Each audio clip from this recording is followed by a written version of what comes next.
વિષય વિજ્ઞાન પ્રકરણ 1 આહારના ઘટકો ધોરણ 6 આજે આપણે ચરબીની હાજરી ચકાસવી એ માટેનો એક નાનો પ્રયોગ જોઈશું. આ પ્રયોગ પરીક્ષામાં ઘણીવાર પૂછાતો હોય છે કે ખાદ્ય પદાર્થમાં ચરબીની હાજરી કેવી રીતે ચકાસશો તો કેવી રીતના લખવો આ પ્રશ્ન એ પ્રયોગ સાથે આપણે આજે જોઈએ. 7મો પ્રશ્ન, ખાદ્ય પદાર્થમાં ચરબીની હાજરી ચકાસતો પ્રયોગ વર્ણવો. તો સ્ટેપ બાય સ્ટેપ આપણે આ પ્રયોગ જોઈએ છે. તો પ્રથમ શું આવશે બેટા? પહેલું જ મેં તમને વાત કરી હતી. પહેલું શું આવશે બેટા? હેતુ. શું આવશે બેટા? હેતુ. તો આપણો આ પ્રયોગનો હેતુ શું છે? તો આ લખેલો જ છે હેતુ, અહીંયાથી તમને મળી જાય. ખાદ્ય પદાર્થમાં ચરબીની હાજરી ચકાસવી. ઓકે, તો અહીં લખી નાખો. ખાદ્ય પદાર્થમાં વાદળી પેનથી લખેલી મજા. ખાદ્ય પદાર્થમાં શાની હાજરી ચકાસવી? ચરબીની હાજરી ચકાસવી. આ આપણો થઈ ગયો હેતુ. એ પતી જાય પછી આપણે લખવાનું બી. શું લખવાનું બેટા? બી ની અંદર આપણે લખીશું બેટા કઈ સામગ્રીની જરૂર પડશે. સામગ્રી અથવા મેં અહીંયા તમને કીધું હતું બેટા શું આવે બીજું? પદાર્થ. ઓકે, હા, અહીંયા તમે સામગ્રીની જગ્યાએ તમે સાધનો પણ લખી શકો. શું લખી શકો બેટા? સાધનો. કયા સાધનો જોઈશે અથવા કયા પદાર્થો જોઈશે તો આપણે એનું લિસ્ટ બનાવીએ. તો અહીંયા હું તમને બતાવું છું બેટા કયા કયા સાધનો અથવા કયા કયા પદાર્થો આપણે જોઈશે. તો અહીંયા આપણે જોઈશે એક તો મગફળીના દાણા. શાના દાણા બેટા? મગફળીના દાણા. જોયેલા બધાએ મગફળીના દાણા? મગફળી ખાધેલી બધાએ? હા. હવે મગફળી ના હોય કોઈની પાસે એરંડાના દાણા હોય. એરંડા જોઈ લે બધે. એ ના હોય કોઈની પાસે તલ હોય. શું હોય બેટા? તલ. ઓકે, તો પણ ચાલી જાય. પણ અહીંયા આપણી પાસે મગફળી અત્યારે હાલ છે તો આપણે મગફળીના દાણા લઈ લઈએ. ઓકે, બીજો એક જોઈશે કાગળ. શું જોઈશે બેટા? કાગળ. તો સાધનો અથવા પદાર્થો આપણે બે જ વસ્તુની જરૂર પડશે, એક મગફળીના દાણા અને એક કાગળ. હા,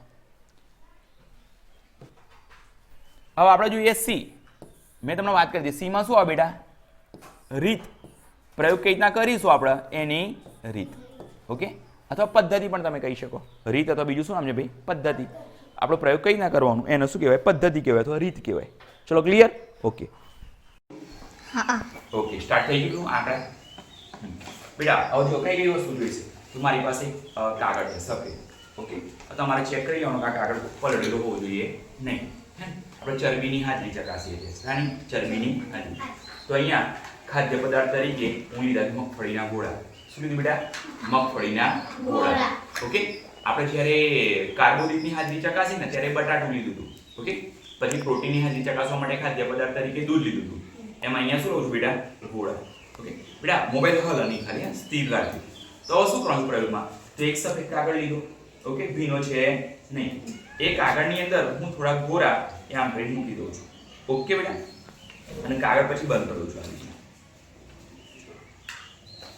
કાગળ શું કરી દીધું બેટા? બંધ.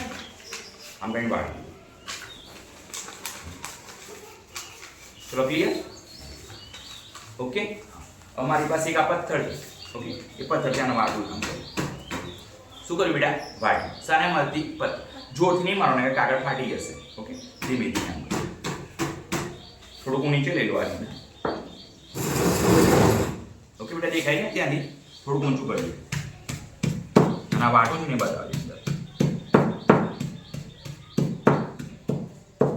પથ્થર હોય ભાઈ તમારી પાસે પેલો ખલ આવે ને એના ઉપર પેલો દસ્તો નથી આવતો વાટવાનો, પણ ધ્યાન રાખવાનું તો બહુ જોરથી એમ કરવાનું નહીં. એ તો શું થશે બેટા? ફાટી જશે કાગળ. ચલો ક્લિયર બેટા? હવે ગોળા અંદર કેવા થઈ જશે? વટાઈ ગયા છે. હા, હવે આને હું ખોલી લઉં છું. હવે જો તમને ડાઘા જોવા મળે, તેલ જેવા ડાઘા જોવા મળે બેટા? તેલના ડાઘા જોવા મળે તમને? હા કે ના? તેલ જેવા ડાઘા દેખાય બધા? દેખાય બેટા મોબાઈલની અંદર તેલના ડાઘા? ઓકે, અહીંયા તમે જોઈ શકો છો તેલના ડાઘા. તો એ શું છે બેટા? ચરબી છે. શું છે બેટા? ચરબી. એટલે આના અંદર શું છે ભાઈ? ચરબી છે. શું છે બેટા? ચરબી. ઓકે, હા. તો આ રીતે તમે ખાદ્ય પદાર્થમાં ચરબીની હાજરી ચકાસી શકો છો.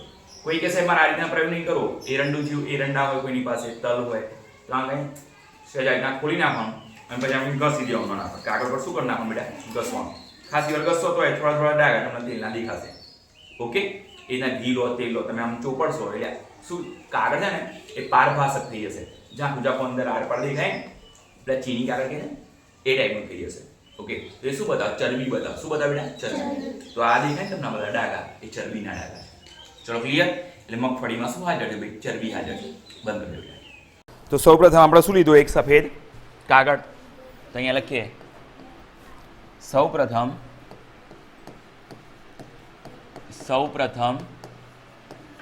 એક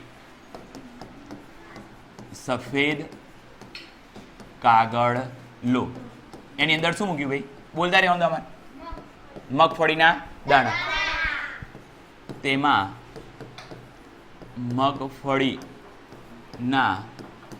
દાણા મૂકી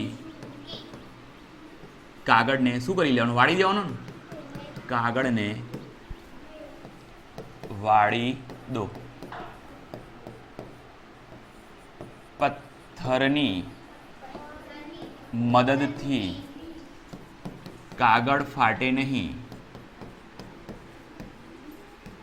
તે રીતે શું કરવાનું બેટા શું કરવાનું એને વાટવાનું પથ્થરની મદદથી કાગળ ફાટે નહીં તે રીતે કાગળમાંના દાણાને વાટો ચલો ક્લિયર આટલું હા હવે કાગળ ખોલી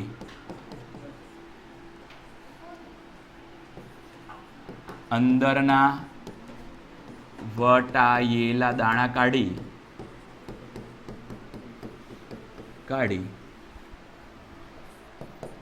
કાગળનું શું કરવાનું બેટા અવલોકન કરો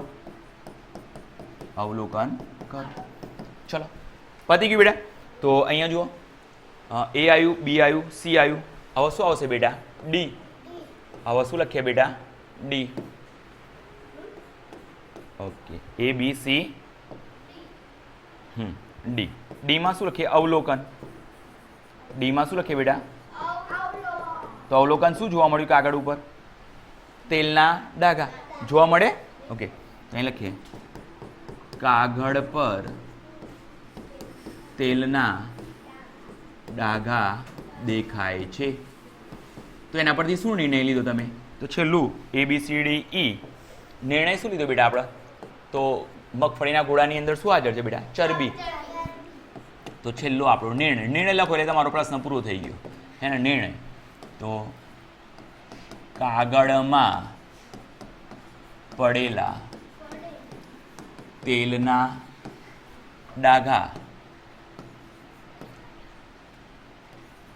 મગફળીમાં શાની હાજરી સૂચવે છે મગફળીમાં ચરબીની હાજરી સૂચવે છે એટલે બતાવે છે એમ ભાઈ એના અંદર ચરબી છે એવું બતાવે છે ચલો ક્લિયર બેટા આ સાથે તમારો પ્રશ્ન પૂરો